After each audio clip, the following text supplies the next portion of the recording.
Welcome back to Only Talk Sports. We talk sports every single day, or at least we try to. I'm Roach Jeffrey. Subscribe to the channel if you like sports content. Hit that notification bell so you never miss another video. We just passed 970 subs. I appreciate your guys' support so much, and I hope I continue to make great content you guys will enjoy in the future. Now, the college basketball offseason is longer than ever. We're almost in June, and there are still transfer portal news. The LSU Tigers have added another transfer portal addition to their repertoire. Daimion Collins, the former center from the Kentucky Wildcats, has decided to transfer to LSU. I'm going to go over whether I think that Daimion Collins can live up to his 5-star expectations and play much better at LSU, and whether I think LSU could potentially be a sneaky good team in the SEC next season. Now, Daimion Collins, again, was a former 5-star recruit, McDonald's All-American. He's 6'9" and listed at 220 pounds, even though I think he is much thinner than that. He's a really talented player, and he showed so much upside when he was in high school, but unfortunately for Daimion Collins, his body type is like the spider in Brandon Ingram, who played for the Duke Blue Devils, who's doing a great job in the NBA,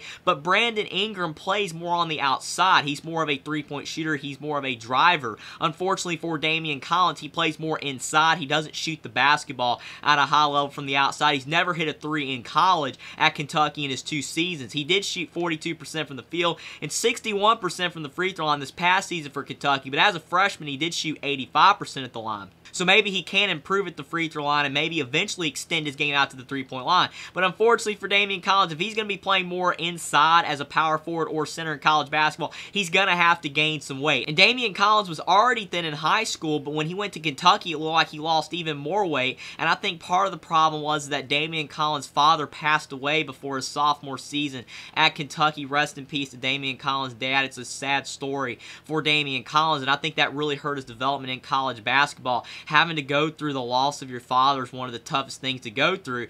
But Daimion Collins might just need a new change of scenery and some playing time, because unfortunately for Daimion Collins, Kentucky was loaded in the front court. They had Oscar Tshiebwe, and this coming year they might have Oscar Tshiebwe again, and they've got some really talented freshmen coming in. So unfortunately for Daimion Collins, he was never going to play significant minutes at Kentucky, especially at the weight that he's currently at. And Lance Ware, he decided to transfer as well out of Kentucky. He was a power forward. So Kentucky's front court bench depth decided to leave, and I don't blame him because you definitely need playing time. So for Daimion Collins, what he needs to do when he transfers to LSU, if he wants to have a significant role on the Tigers next season, is he's going to have to gain some weight, and he's going to have to be able to potentially step out and start to make some jump shots, because he might not be able to bang in down low, especially considering who LSU has also brought through the transfer portal, which I'll get to in a sec. I really do think that Daimion Collins is a good addition for LSU. He's a really talented player. Again, you can never pass up on a guy that was a former 5-star recruit, McDonald's All-American. Yes, Daimion Collins might have only averaged 2 points per game and 2 rebounds per game this past season for Kentucky, but that was only in 8 minutes per game. So with more playing time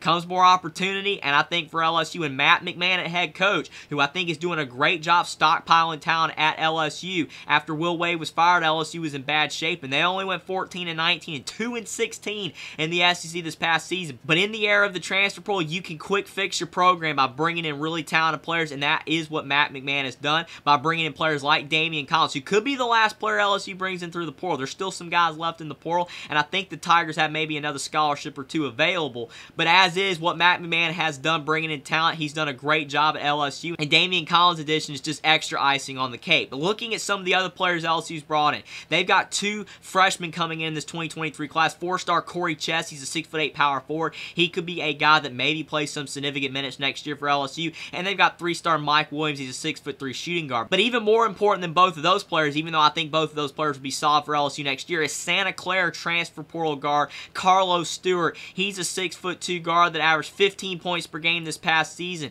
for Santa Clara. He's a really talented player. He could potentially be a starter next season for LSU in the backcourt because he has talent. He can shoot the 3 ball, and he's a really good attacker downhill. Yes, he played at Santa Clara, so it's really tough to be able to project how he's going to jump to the Power 6 level, but I definitely think he can do it. An even bigger transfer, and I mean big, 7'6" center, Nevada transfer Will Baker has transferred to LSU. He was a guy that was at Texas. He committed to Texas as a freshman. He was a former 5-star recruit, McDonald's All-American, just like Daimion Collins. And Will Baker, to me, is a poor man's Hunter Dickinson, a guy nobody talks about because he's a 7-foot center that can shoot threes. He shot 35% from three for Nevada this past season. So he can step out and shoot the three. He's a really talented player. He does need to work on his rebounding. I do think he struggles on the glass a little bit. He gets worked around on the block too much, but he can rebound, and he is pretty decent down low getting putbacks, and he also has a pretty good jump hook shot, but still, his biggest game is the fact he can step out and shoot threes, and that will definitely help LSU next year because the Tigers struggled to shoot the three ball this past season.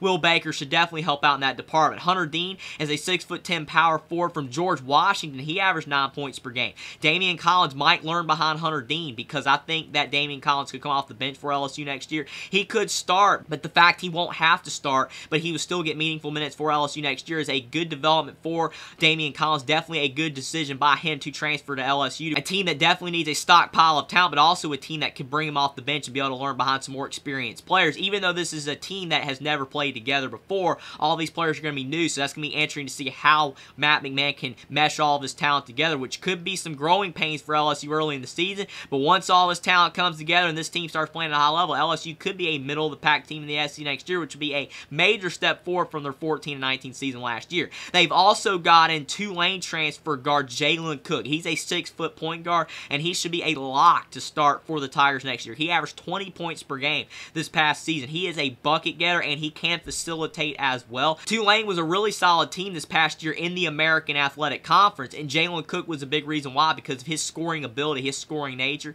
and the fact he can set up his teammates at a fairly high level. Definitely helped out the Green Wave last year. Should help the Tigers in the SEC, and I think Jalen Cook should have an easy transition over to the SEC because he's that good of a player. And Jordan Wright, a 6'6" small forward who transferred from Vanderbilt. He averaged 11 points per game this past season. I think it's huge that LSU's bringing in two guys from the SEC and Jordan Wright from Vanderbilt and Daimion Collins from Kentucky. Two guys that have experience at the Power 6 level and specifically in the SEC. I think they should easily be able to make the jump over to LSU because of the fact that they're used to playing in this conference and they played against LSU already, so they might understand some of their tendencies, especially Jordan Wright, a guy that started for Vanderbilt this past year and actually was able to single-handedly beat Kentucky almost. It seemed he had a big game against the Wildcats, but I think he should be able to easily go over to LSU and have a lot of success next year. He should be the starting small forward for the Tigers next year, but that's about all the players that Matt McMahon's brought in on the LSU roster. A lot of talent. LSU has also lost some players as well. They've lost Cam Hayes. He transferred to ECU. Adam Miller transferred to Arizona State. They lost a few other players as well. None of those guys were as significant as those two players, but still LSU, I think, has brought in more talent than they've lost, and that is the most important thing in college basketball these days, to be able to win the transfer portal. If you bring in more talent than you've lost, then you should be good to go, and you should at least improve on your record from this past season. I don't know if LSU will be a tournament team, and I don't know if LSU is going to be able to contend in the SEC at all, but potentially they could be a middle-of-the-pack team that could sneak into the NCAA tournament if things go their way, because guys like Jalen Cook, Jordan Wright, and Will Baker, those are some great transfer portal additions. They've got a decent freshman class coming in, and if Daimion Collins can develop and play at a much higher level than he did at Kentucky with more playing time, and if he can start to gain some weight and actually be able to play the power forward position better in college basketball and take the blows and the bumps in the SEC, then I think Daimion Collins could improve, and if he does, he will definitely help out the LSU Tigers next year. A great move by Daimion Collins to transfer to LSU. Matt McMahon's done a great job in the transfer portal bringing in solid players for the Tigers next year, and I think that LSU definitely will be a better team next year, and with all these transfer portal additions, there's a shot LSU could be a team that potentially makes the NCAA tournament next year. Subscribe to the channel if you like sports content. Like this video down below. Comment down below what you think about Daimion Collins transferring to LSU from Kentucky, and whether you think that he can improve and potentially return to his 5-star McDonald's All-American status and play at a high level for LSU next season. Follow me on Twitter as well. Link is in the description, and I will see you next time.